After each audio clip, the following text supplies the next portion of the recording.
What couldn't you believe you had to explain to another adult? My husband had to explain to a coworker that she couldn't take a train from the US to Europe. She insisted she had to because she didn't like flying. When I worked at a doctor's clinic, I had a lady on the phone wanting to book an appointment to have her flu shot. She specifically asked it to be a telephone appointment.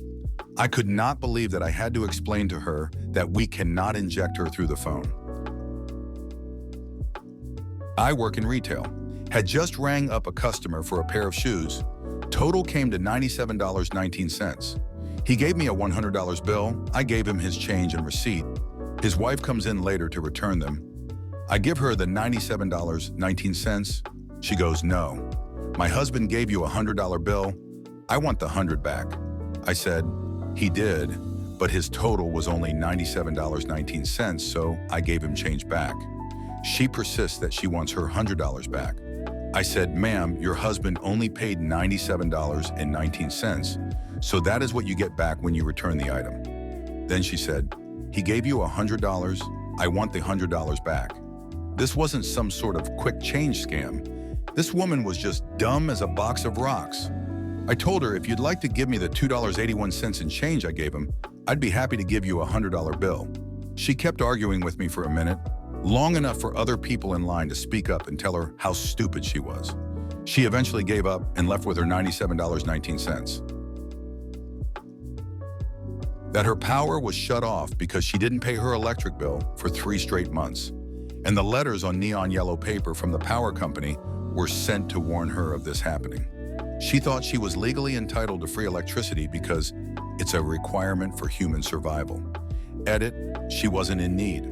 She worked a very well-paying job, and she enjoyed shopping for expensive things. This was not one of those situations where she needed assistance or mercy. She needed a foot lodged firmly in the backside, and the power company put on its boots. I had to explain to my 2 coworkers that it wasn't some magic fairy that was throwing away their coffee cups. They were joking around one day that their old coffee cups always disappeared by the next day, and I had to tell them it was me and that I had to start doing it because they kept getting left in the way and being knocked over. I was off for a few days and came back and there were cups everywhere. A girl was staying with my family and had brought her dog. The dog got hurt at one point, freak accident, that required surgery on a back leg and the cone of shame to be worn. At one point, she started cutting off a bit of the cone. Me, careful, cut too much, and he'll be able to reach his stitches. Her, that's all right, he'll be able to keep them clean. I had to explain to her, very slowly, that the purpose of the cone was to keep him from licking the stitches and pulling them out. She honestly thought the cone was just an aesthetic thing. I had to explain to 2 teenage girls, 15 and 16, that the reason the candle went out was because they put the glass lid back on its jar. One of them said that fire can only be put out with water. I explained that fire needs oxygen, and putting the lid back on it cuts the supply. When they didn't understand after explaining a few times, I had to explain it to them like toddlers. Fire is hungry, so it eats the air.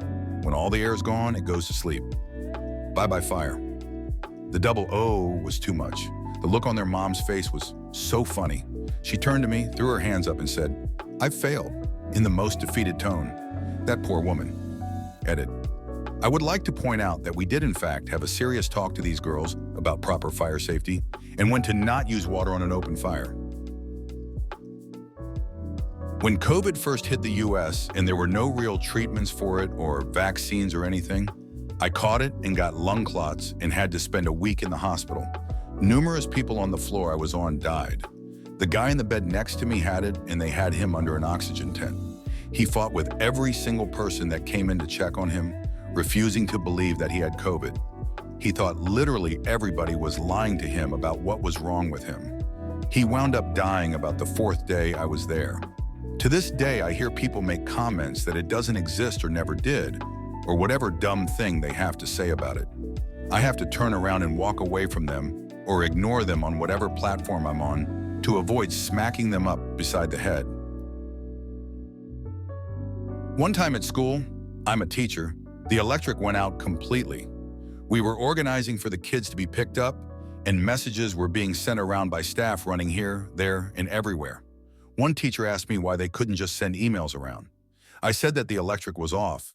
She said, "Yeah, but we can get our emails on the phones." Then I said, "Yeah, but the email servers are downstairs and the electric is off."